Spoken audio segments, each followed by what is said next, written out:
আরে, এই মানুষের পদের জ্বালায় আর থাকতে পারি না বাপু। দুদিন ঠিক করে শীতকাল আসতে না আসতেই গরম পড়ে গেল গো। আর মাস জ্বলে যায় জ্বলে যায়, আর পারি না। গ্লোবাল ওয়ার্মিং এর জন্য এই বেটা মানুষের পড়াই নাই। এখন সময় এসেছে এদের উপর বদলা নেবার। আমি হলাম বরফের ডাইনি, যাকে ইংরেজিতে বলে ফ্রোজেন। বরফ ছাড়া আমি একটা মুহূর্ত থাকতে পারি না গো। কিন্তু সে কপাল কি আর আমার মতো কপাল গরম ডাইনির আছে গো? শীত আসতে না আসতেই দুদিন ঠিকই থাকতে না থাকতেই আবারও গরম পড়ে গেল। এই মানুষের পদের শিক্ষা আমাকে দিতেই হবে। এই পুরো পৃথিবীটা ধরে আমি এখন বরফ করে দিব, তারপরে দেখবো কি করে থাকিস তোরা। হা হা হা। এদিকে শিমুলকলি গ্রামে গরমের জ্বালায় মানুষজন যেন অতিষ্ঠ হয়ে যাচ্ছিল। এদিকে গ্রামে ছোকরা বুড়ো মিলে তর্ক লাগিয়েছে গরম নিয়ে। কেউ যেন আর মানতেই চায় না এত তাড়াতাড়ি কিভাবে শীত শেষ হয়ে যেতে পারে। এর মধ্যেই একজন বলে উঠলো, কি গো ভাইয়া, অবস্থা দেখেছো? দুদিন শীত পড়তে না পড়তেই আবার গরম চলে আসলো। সূর্যটা কেমন যেন আমাদের সাথে খেলা করছে, মাথার উপর এসে কেমন যেন আমাদের ঝলসে বারবিকিউ করে দিচ্ছে। হ্যাঁ বাপু, ঠিকই বলেছ। যা গরম পড়েছে, মনে হচ্ছে ফ্রিজের ভিতর যেয়ে বসে থাকি। শীতের সময় কোনো শীতই নেই, মনে হচ্ছে নিজেই বরফ হয়ে যায়।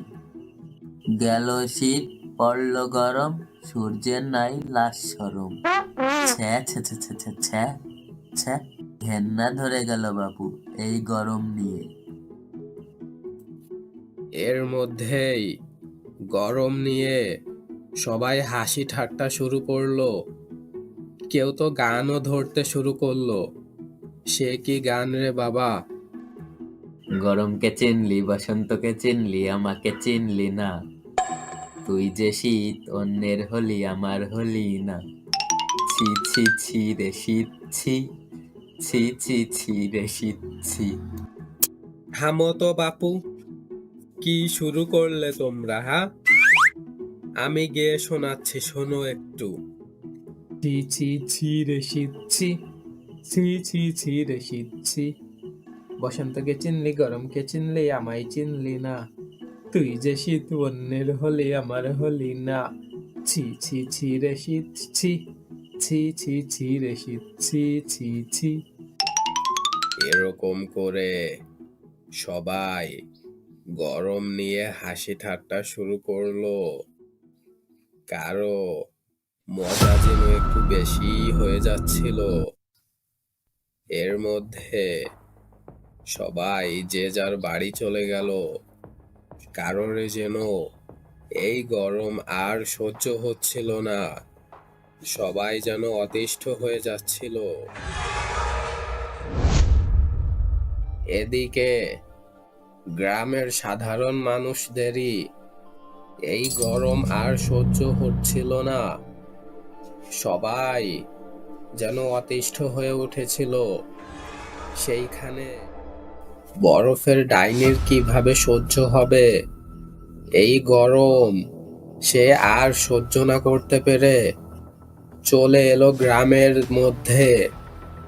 এসে কি যেন জাদু মন্ত্র শুরু করলো। আমি হলাম বরফের ডাইনি, আমি হলাম বরফের ডাইনি। আমি কেউকে এখনো আমার উপর যেতে দেইনি, আমি কেউকে এখনো আমার উপর যেতে দেইনি। হা হা হা। এখন দেখ আমি সব কটাকে কি করি।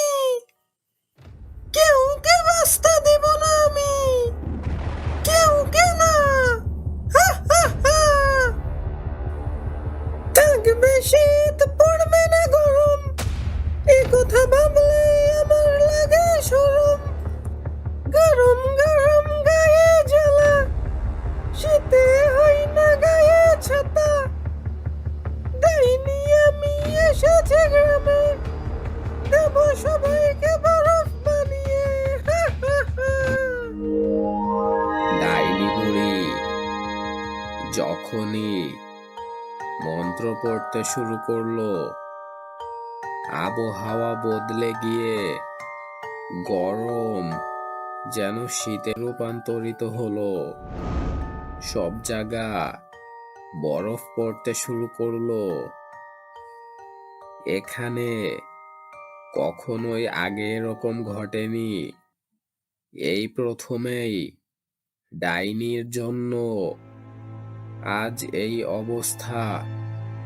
পুরো গ্রাম যেন বরফ হয়ে গিয়েছে। প্রত্যেকটা মানুষ বরফ হতে শুরু করেছে। কিছু যেন আর বেঁচে থাকছে না। সবাই ডাইনির মন্ত্রের জন্য কেমন যেন এক ধরনের হয়ে যাচ্ছে। সবাই আর নড়াচড়া করতে পারছে না। তারা যেন নিজেরাই বরফে পরিণত হয়ে যাচ্ছে। কেউ আর বেঁচে থাকছে না। এটা কি শুরু হয়েছে এই গ্রামে? এদিকে জঙ্গলে 30 বছর ধরে সাধনা করছিল এক আগুন বাবা। অবশেষে আমার সাধনা সফল হলো। আমি আমার সেই আগুনের ক্ষমতা পেয়ে গেলাম। হা হা হা। এবার আমার উপরে এই পৃথিবীতে আর কেউ রাজ করতে পারবে না। আমি হব এই পৃথিবীর সর্দার। কি শান্তি, কি শান্তি। মনের ভিতর যেন শান্তির ফোয়ারা বেয়ে যাচ্ছে। হা হা হা। দীর্ঘ 30 বছর পর এই জঙ্গলের ভেতর থেকে আজকে আমি বাড়ি যেতে পারবো। কি শান্তি, কি শান্তি। পুরো গ্রাম ধরে তো ঠিকই বরফ হয়ে গিয়েছিল, কিন্তু শুধুমাত্র একজন বাদে। ডাইনি বুড়ি জানতেও পারেনি সে শুধুমাত্র একজনকে বাদে সবাইকে বরফ করে দিয়েছে।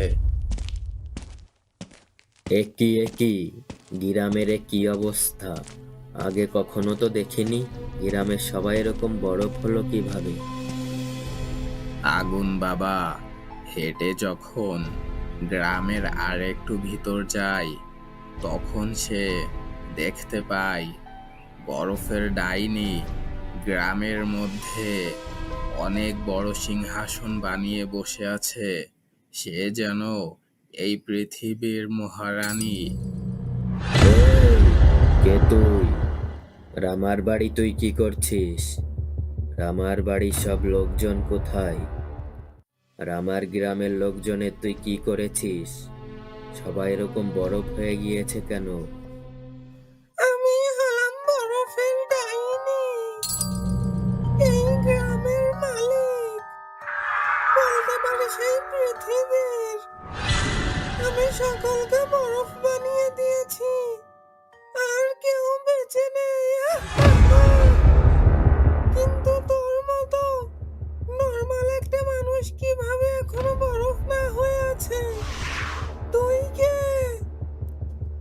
আমি হলাম এই পৃথিবীর সবচেয়ে শক্তিশালী মানুষ। আমি সাধনা করে অজস্র শক্তি নিয়েছি আমার ভিতর। তোর মতো ডাইনিকে আমার হারাতে 2 সেকেন্ডও লাগবে না। কি বললি তুই? তুই সব থেকে এই পৃথিবীর শক্তিশালী মানুষ? হা, হা, হা। আমি হলাম এই পৃথিবীর সব থেকে শক্তিশালী ডাইনি। আমার থেকে বড় আর কেউ নেই। আমি হলাম সব থেকে শক্তিমান। তুই আমাকে হারাবি? হা, হা, হা। আয় তবে দেখি তোর মধ্যে কত জোর আছে। আজকে তোকে আমি শেষ করবই রে শয়তান। এই যুদ্ধ এ যেন এক পৃথিবী বাঁচানোর যুদ্ধ। ডাইনি কম যায় না কিছুতেই। সেইখানে আগুন বাবাও একটুতেও কম নয় ডাইনির থেকে। দুজনই যেন সমান সমান শক্তির অধিকারী। কেউ কারো থেকে পিছু হাঁটছে না। একজন অন্যজনের উপর জাদু করতে শুরু করেছে। কি চলছে এগুলো? পৃথিবী কি আবার সত্যিই ধ্বংসের পথে চলে এসেছে?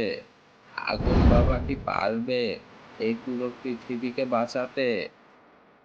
এমন সময় ডাইনি বুড়ি একটি ম্যাজিক বল ছুড়ে দেয় আগুন বাবার দিকে।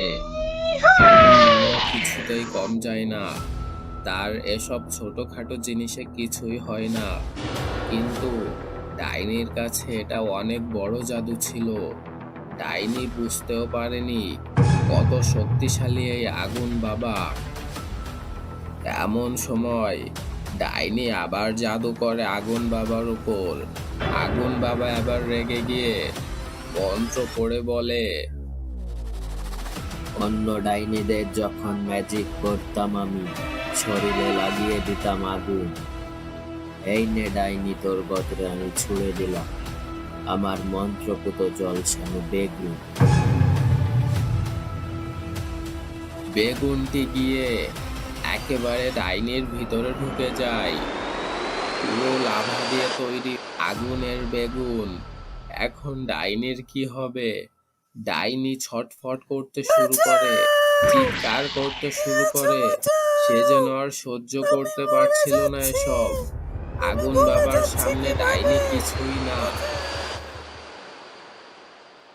আগুন বাবার যেই মন্ত্রপুত বেগুন ছুঁড়ে দিয়েছিল ডাইনির দিকে, কারো সাধ্য নেই এই বেগুনের সামনে সে রুখে দাঁড়াবে।